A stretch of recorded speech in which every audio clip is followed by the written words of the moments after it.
नमस्कार. मी अमोल बोठे, अमोल विलासराव बोठे, राहणार बोदेगाव, तालुका राहुरी, जिल्हा अहमदनगर.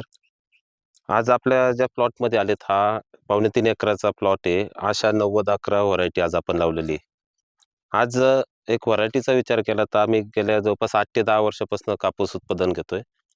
मागच्या आम्ही 3 वर्षापूर्वी सुरुवातीला आशाचा प्लॉट बसवला होता. पण मागील 2 वर्षापासून थोडंसं बियाण्याचं शॉर्टेज आम्हाला ते उपलब्ध झाले नाही.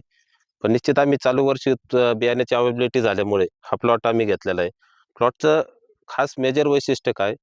तर आज प्लॉटचे पानाची साईज, रुंदी खूप बेस्ट येते. कॅनोपी प्लॉटला खूप चांगली आहे. आज जर प्लॉटचा विचार केला दिवसाप्रमाणे, तर साधारणतः आपण 8 ते 10 जूनच्या टायमिंगला लागवड केली. 40, 45, 46 दिवसाचा आज प्लॉट आहे.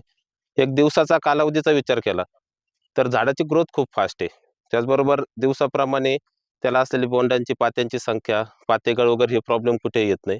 तर एक निश्चित एक शेतकरी म्हणून या व्हरायटीबद्दल आम्ही खूप समाधानी आहे आणि आमचा अनुभव खूपच योग्य असा आणि एक छानसा अनुभव आमच्या पिकाविषयी आहे. धन्यवाद दादा. आपल्यासोबत आहेत प्रमोद शेठ, जे की प्रमोद शेठ या ठिकाणी 90-11चं नियोजन चांगल्या पद्धतीने त्यांच्या हाताने करतायत. तर त्यांच्याकडून सुद्धा आपण जाणून घेऊ की या प्लॉटच्या बाबतीत त्यांना काय वाटतं. गेली 2-3 वर्षापासून अशा 90-11चा खरोखरच सप्लाय या ठिकाणी फार कमी होता. पण यंदाच्या वर्षी थोडं बऱ्याच शेतकऱ्यांना या ठिकाणी अशा 90-11 बियाणं भेटल्याचा आनंद त्यांना सुद्धा आज आहे.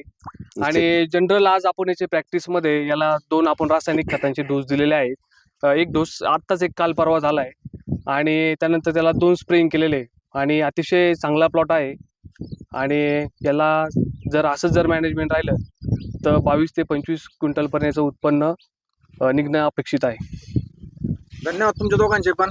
निश्चितपणे आपण ओके. इथं आलात आणि चांगल्या पद्धतीचा अशाचा प्लॉट आणलाय. तुमच्या सर्वांचे धन्यवाद.